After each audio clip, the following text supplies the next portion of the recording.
जुलाई 21, 2023 में एक बहुत ही अवेटेड, बहुत ही फेमस मूवी आने वाली है जिसका नाम है ओपनहाइमर।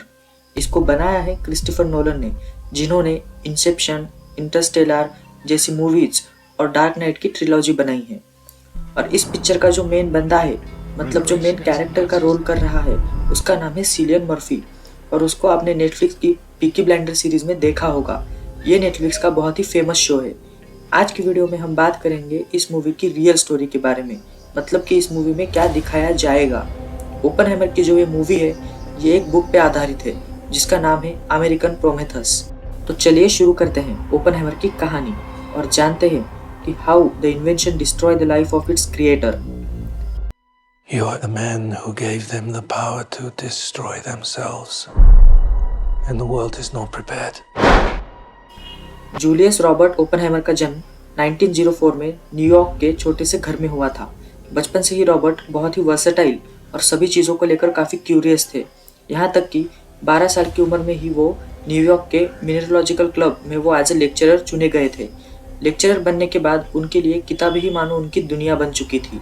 और इसके पीछे एक वजह भी थी, क्योंकि उनके रियल लाइफ में फ्रेंड्स नहीं थे। उनके स्कूल के सारे बच्चे उनको बहुत ज़्यादा बुली किया करते थे।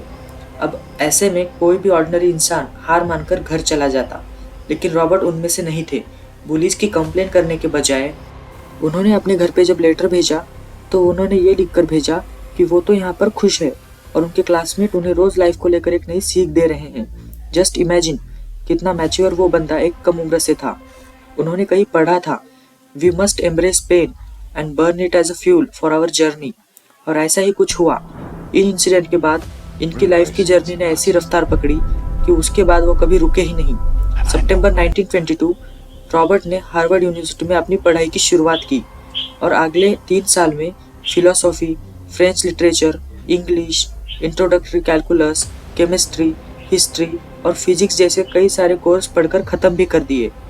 पर इतना सब कुछ सीखने के बाद उन्हें ऐसा लगने लग रहा था कि कुछ तो मिसिंग है और उन्होंने जो कुछ भी पढ़ाया है वो अभी तक इनकम्प्लीट है। और इसी इनकम्प्लीटनेस को कंप्लीट करने के लिए उन्होंने वर्ल्ड रिनाउंड कैम्ब्रिज यूनिवर्सिटी में एडमिशन ले लिया। एडमिशन लेते ही वो अपने रिसर्च पेपर के साथ सीधा जा पहुंचे the father of nuclear physics and chemistry sir Ernest Rutherford के पास। लेकिन फिजिक्स में रॉबर्ट की इनकैपेबिलिटी को देखते हुए उन्होंने रॉबर्ट को साफ साफ रिजेक्ट कर दिया और इसीलिए मन ना होते हुए भी रॉबर्ट को जे थॉमसन के साथ काम करना पड़ा। इसके कुछ सालों बाद रॉबर्ट अपने वर्क के कारण डिप्रेशन में चले गए। स्टिल वो अपने काम पर इस चीज़ का कोई असर होने नहीं देते थे।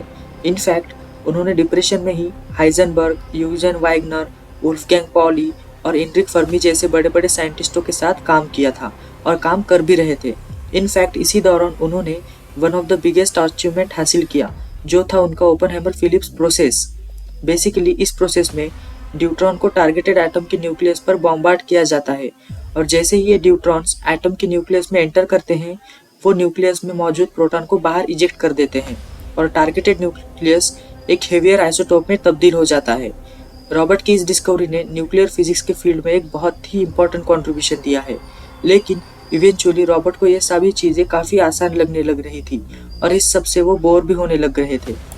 और इसीलिए खुद को एंटरटेन करने के लिए उन्होंने सोचा क्यों ना साइंस के एकदम विपरीत चीज़ों को पढ़ा जाए। और इसीलिए उन्होंने मिस्टिकल और क्रिप्टिकल चीज़ों की दुनिया में एंटर किया। तब उन्होंने देखा कि सबसे ज़्यादा wide and deep mythology Hindu mythology है और इसीलिए हिंदू टेक्स्ट को समझने के लिए 1933 में उन्होंने बर्कली में संस्कृत सीखना तक शुरू कर दिया था। उस दौरान उनके Sanskrit professor Arthur W Ryder ने रॉबर्ट को भगवद गीता पढ़ने की सलाह दी और इसी सलाह ने आने वाले दिनों में रॉबर्ट को एक नई पहचान दिलाई। रॉबर्ट को न्यूक्लियर फील्ड में मिल रही सक्सेस और पर्सनालिटी को देखते हुए लेफ्टिनेंट जनरल लिजाइल ग्रोवेस ने वर्ल्ड वॉर 2 के मैनहट्टन प्रोजेक्ट को लीड करने के लिए रॉबर्ट को खास तौर पर चुना था। ओपनहाइमर ने अपने स्किल्स और इंटेलिजेंस की मदद से एक ऐसा बॉम्ब बनाया जो मुंबई जैसी सिटीज़ को आज के टाइम में चुटकियों में ख़त्म कर सकता था। इनकी इस सक्सेस को ध्यान में रखते हुए इन्हें नाम दे दिया गया the father of atomic bomb and also the inventor who change the world. अब बॉम्ब तो तैयार हो गया था, वक्त था उसके टेस्टिंग का। 16 जुलाई 1945 न्यू मैक्सिको यूएसए 5:45 AM दुनिया का पहला एटॉमिक बॉम्ब टेस्ट किया गया। ये एक्सप्लोजन इतना विशाल था कि इसमें 11 किलोमीटर ऊंचा मशरूम क्लाउड फॉर्म हुआ था, जिसमें से 21 किलोटन TNT जितनी एनर्जी रिलीज हुई थी। It was an end of old era and beginning of new one. इस पूरे दृश्य को देखकर ओपनहाइमर को भगवद गीता का एक श्लोक याद आया, अर्थात आकाश में अगर 1000 सूरज एक साथ फट जाए तब जितनी रोशनी दिखाई देगी वही रोशनी भगवान विष्णु के रूप में दिखाई देती है। अब टेस्टिंग तो सक्सेसफुल हो गई थी, बारी थी इसे जंग में यूज करने की। 6 अगस्त 1945 हिरोशिमा पर लिटिल बॉय नाम का एक एटॉमिक बॉम्ब ड्रॉप किया गया और उसके 3 दिन बाद 9 अगस्त को नागासाकी पर फैटमैन नाम का एक दूसरा बॉम्ब ड्रॉप कर दिया गया। इस हमले ने लाखों करोड़ों लोगों की जान ले ली और इससे हुए तबाही ने वर्ल्ड वॉर 2 का अंत ला दिया। इस तबाही के मंजर को देखते हुए रॉबर्ट को गीता का एक और श्लोक याद आया,